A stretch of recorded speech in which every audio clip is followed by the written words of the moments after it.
मैं औपचारिकता नहीं कर रहा हूँ। मुझे यहाँ आकर बहुत बहुत खुशी, आप सब लोगों से मिलकर, आपको देखकर। और मैं भी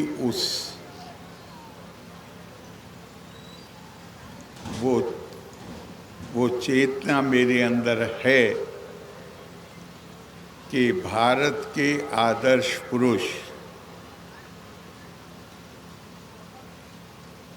जिनके पास राजनीतिक सत्ता, जिनके पास धन बल, जिनके पास बाहुबल, वो कभी भारतीय समाज के आदर्श या प्रेरणादायक नहीं रहे। भारत के समाज ने, पूरे देश ने, ये हमारी साझी परंपरा है,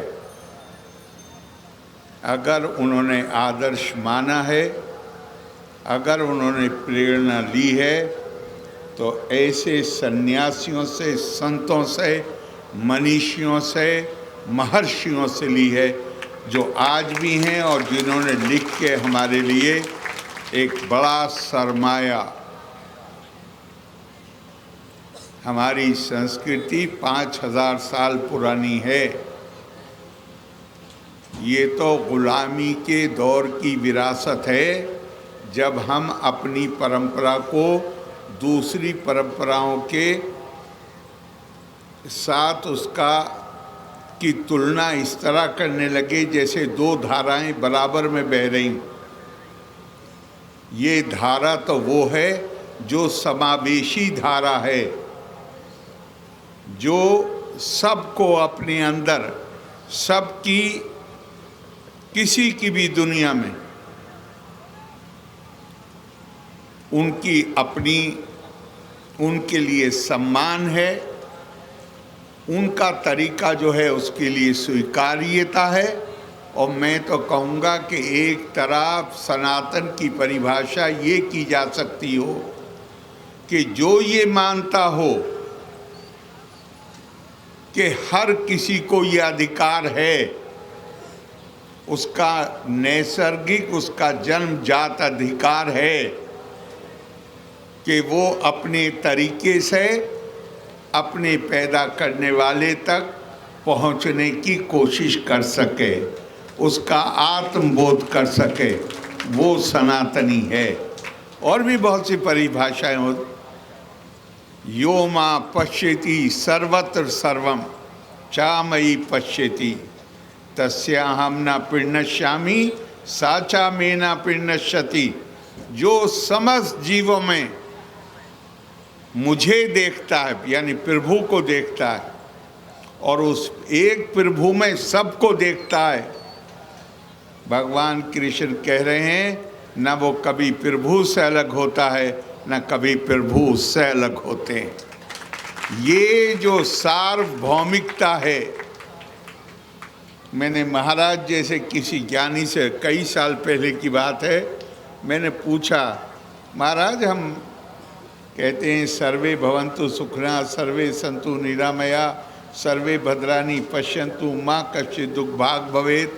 हम जो भी हमारे यहाँ है उसमें अपने कल्याण की प्रार्थना नहीं करते, सबके कल्याण की प्रार्थना करते।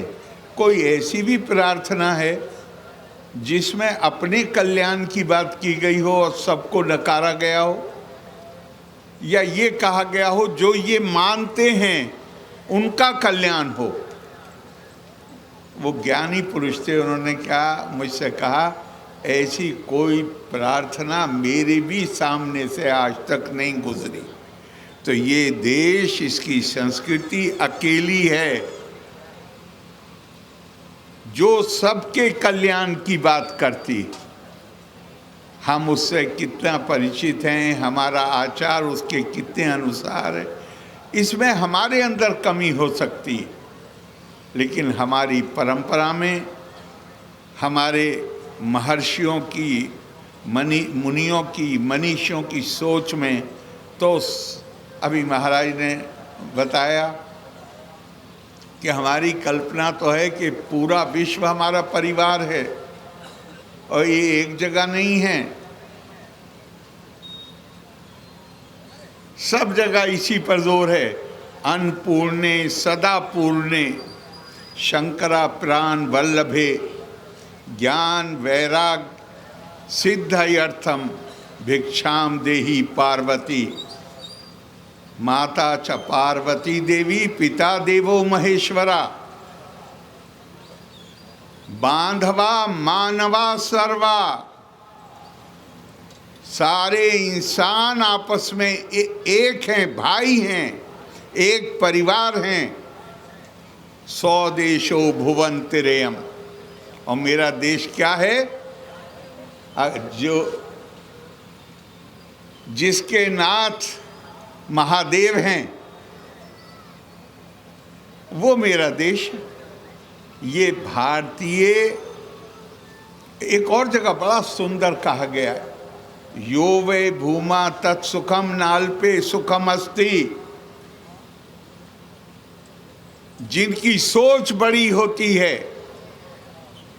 जो सबके कल्याण का सोचते हैं, वो आनंद और शांति में रहते हैं।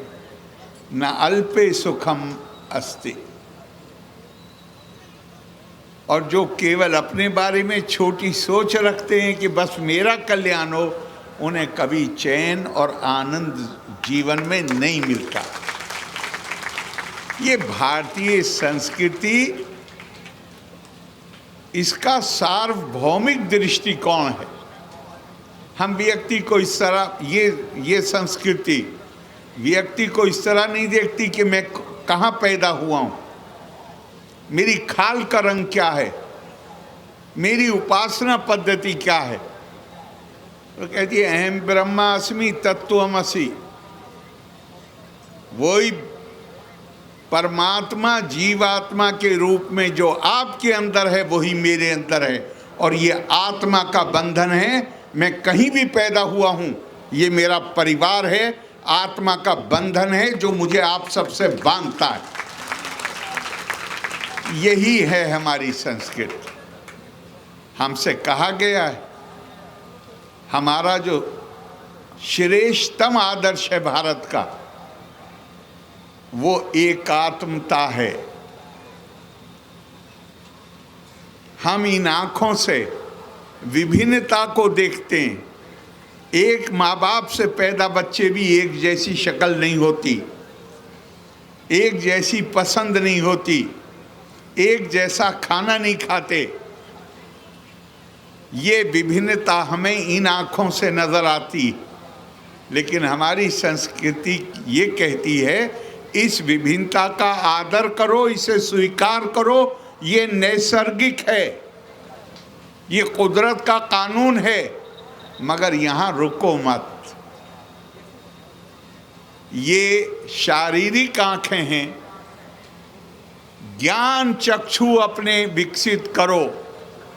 और अगर ज्ञान चक्षु विकसित करोगे, ज्ञान की आँख से देखोगे, तो इन विभिन्नताओं के पीछे जो सामने से विभिन्नताएं, अनेकताएं नजर आती हैं, इनके पीछे तुम देखोगे कि तुम सब एक ही आत्मा के बंधन से बंधे हुए हो, तुम अलग नहीं हो। इसका मतलब क्या हुआ? अगर हम वास्तव में अपनी संस्कृति के लिए आदर है, हमारा विश्वास है, तो ये संभव नहीं होना चाहिए कि अगर हम में से कोई एक तकलीफ में हो और दूसरों को उस तकलीफ की पीड़ा ना हो, उनको उसकी संवेदनशीलता ना हो, फिर ये नहीं हो सकता। बेशक हमें कहा गया है कि इस अनेकता, इस विविधता का सम्मान करो, स्वीकार करो, लेकिन इसको क्या समझो? यदा भूता पृथक भावा मेकस्थवनु पश्यति ततेवाचा विस्तारम ब्रह्मा संपद्यते तदा। ये जो तुम्हें विभिन्नताएं नजर आती हैं, रंग की, चेहरे की, शक्ल की, कोई लंबा है कोई छोटा है,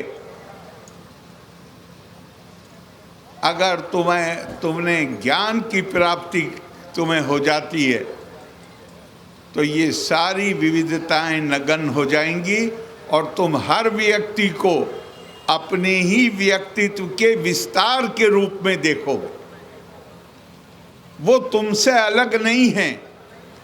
ये यज्ञ का आयोजन 4 महीने से महाराज यहाँ हैं, रोजाना ही लोग लाभान्वित होते होंगे, इनका कोई और काम नहीं है। ये हमें अपनी संस्कृति का, अपने आदर्शों का, अपने मूल्यों का बोध कराते हैं। और जब यही हमारे आप पूरा इतिहास भारत का देख लीजिए, सांस्कृतिक इतिहास देख लीजिए। इसी बिहार की भूमि में जिनके पास राज सत्ता थी, वो पैदल चल के ऋषियों के आश्रम में जाते थे। राजा जनक, हमारी परंपरा ये है, ये ज्ञान की संस्कृति है। यहाँ जिसके पास आत्मज्ञान है, जिसको हम ब्रह्म ज्ञान भी कहते हैं, उसके यहाँ वही मार्गदर्शक होता है, वही हमें प्रेरणा देने वाला होता है, वही हमारा आदर्श पुरुष होता है। मैं यहाँ आया हूँ इसीलिए कि ये यज्ञ को जो हमारे यहाँ परिभाषित किया गया, वो ये किया गया है, यह केवल हवन में आहुति देने का मतलब नहीं, वो भी एक मतलब है, लेकिन उससे बढ़कर हर वो काम जो समाज के लिए, मानवता के लिए कल्याणकारी हो, उसको यज्ञ कहकर परिभाषित किया गया। और भगवान कृष्ण कहते हैं, सक्ता कर्मणि अविद्वांसा यथा कुर्वन्ति भारता कुर्यात विद्वान तथा सक्ता चिकीर्षु लोका संग्रहम। वो कहते हैं कि जितने भी हम सब लोग हैं, अपने जीवन यापन के लिए, अपने से संबंधित लोगों के लिए, अपनी इच्छित वस्तुओं को प्राप्त करने के लिए हम सब कड़ी मेहनत करते हैं। लेकिन प्रेरणा कहाँ से होती है? हमें ये वस्तु प्राप्त करनी, अपने लिए, अपने परिवार के लिए, जिन्हें हम प्यार करते हैं उनके लिए। वो कहते हैं, भगवान कृष्ण कहते हैं, ये काम अज्ञानी का काम, और जिसके पास ज्ञान है वो कैसे, वो भी उतनी ही मेहनत करता है, उससे ज़्यादा करता है, लेकिन उसे वो प्रेरित कहाँ से होता है, अनुप्राणित कहाँ से होता है? तो कहते हैं, सक्ता कर्मणि कुर्यात विद्वान तथा सक्ता चिकीर्षु लोका संग्रहम।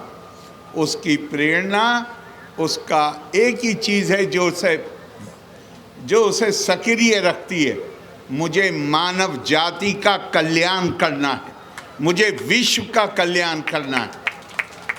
मैं केवल अपने लिए या अपनों के लिए नहीं हूँ। मानव और भी बहुत प्राणी हैं, लेकिन उनके पास कल्पना की शक्ति नहीं है। कल्पना की शक्ति नहीं है तो वो जहाँ से हर प्राणी अपना जीवन शुरू करता है, नया पैदा होने वाला प्राणी भी वहीं से करता है। मानव के पास कल्पना है, कल्पना के सहारे उसने सभ्यता का निर्माण किया है। हम अपने बुजुर्गों की जो उपलब्धियां हैं,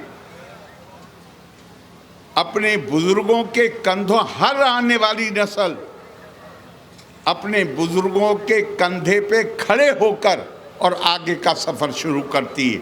हमें यह अधिकार नहीं है कि हम केवल अपने लिए जिएं। एक आखिर में एक बात और कहना चाहूँगा, भारत की आध्यात्मिक और सांस्कृतिक एकता हजारों साल पुरानी, लेकिन आज़ादी के वक्त भी 600 से ज़्यादा छोटे छोटे छोटे राज्य थे। भारत राजनीतिक तौर पे टुकड़े टुकड़े में बटा रहा है हमेशा। हम गुलाम भी इसीलिए हुए। अब कई हजार साल से जो हमारे डीएनए पे असर पड़ा है कि हम राजनीतिक तौर पे बटे हुए थे, सांस्कृतिक और आध्यात्मिक तौर पे एकता थी पूरे देश में, चाहे अलग भाषा हो, चाहे अलग खान पीन हो, चाहे अलग बोली हो, पर आध्यात्मिक और सांस्कृतिक एकता थी, राजनीतिक विघटन था। आज भी वो लंबा इतिहास, आज हम पूरा देश एक हैं राजनीतिक तौर पे भी, आध्यात्मिक सांस्कृतिक और उसके साथ राजनीतिक तौर पे भी एक है। लोकतंत्र है, हर किसी को अपने विचार रखने बोलने की स्वतंत्रता है, लेकिन वो विचारों की स्वतंत्रता होनी चाहिए। सामाजिक स्तर पर मैं कई दफ़ा कहता हूँ, बुरा मत मानिएगा, बिहार के लोग बाहर बहुत हैं, बिहार से, और कोई आपके यहाँ से भी हो तो उन्हें पूछिएगा कि उन्हें क्या कहा जाता है। वो भी अपने आप को बिहारी कहते हैं, और जिस राज्य में वो रहते हैं वो भी उन्हें बिहारी कहते हैं। मैं कई दफ़ा कहता हूँ कि बाहर तो, और वो बहुत अच्छा कर रहे हैं, मैं आपसे कहता हूँ अगर मज़दूर भी है तो उसको सलाम करना चाहिए कि इतनी दूर जाके वो मज़दूरी कर रहा है, उसकी मजबूरी है। पहली बात तो वो मजबूरियाँ ख़त्म होनी चाहिए। लेकिन मैं आम तौर से कहता हूँ कि आपकी पहचान क्या है? बिहारी है। और हम यहाँ बिहार में दूरबीन लेके भी ढूंढें तो बिहारी नहीं मिलता। यहाँ पे हम जातियों में बटे हुए हैं, यहाँ पे हम समुदायों में बटे हुए हैं, यहाँ पे हम आखिर में सब चीज़ भूल के ये चीज़ हमारे ऊपर भारी पड़ जाती है। बिहार में हम बिहारी बन जाएं, बिहार की परिस्थिति बहुत बेहतर हुई, कोई शक की बात नहीं। मैं पहले आता था तो थोड़ी जगहों पे जाने में भी बहुत समय लगता था। आज बहुत परिस्थिति बेहतर है, लेकिन इतने से संतुष्ट नहीं हुआ जा सकता। संतोष तो एक तरह से देखिए तो जीवन जो है उसमें रोज़ाना आदमी को नए लक्ष्य निर्धारित करने चाहिए, रोज़ाना नई चुनौतियां पैदा करनी चाहिए, इसलिए कि हम तभी अपने आप को सक्षम बना सकते हैं। तो मुझे पूरा विश्वास है, बल्कि ये यज्ञ का मौका है, तो मैं महाराज से भी आशीर्वाद मांगूंगा और ये कामना करूंगा प्रभु से कि आने वाले दिनों में, महीनों में, सालों में बिहार देश के अग्रणी राज्यों में एक बने, बिहार विकसित हो, बिहार प्रगति करे, और माननीय प्रधानमंत्री जी का जो सपना है विकसित भारत का, उसमें बिहार महत्वपूर्ण भूमिका बनाए भारत को विकसित भारत बनाने में। आप सबको बहुत धन्यवाद। महाराज से के चरणों में एक बार फिर नमन, और मुझे उनसे आशीर्वाद की प्रार्थना, और आप सबसे भी आशीर्वाद की प्रार्थना के साथ मैं अपनी बात ख़त्म करता हूँ। लोका समस्ता सुखिनो भवन्तु। जय हिंद।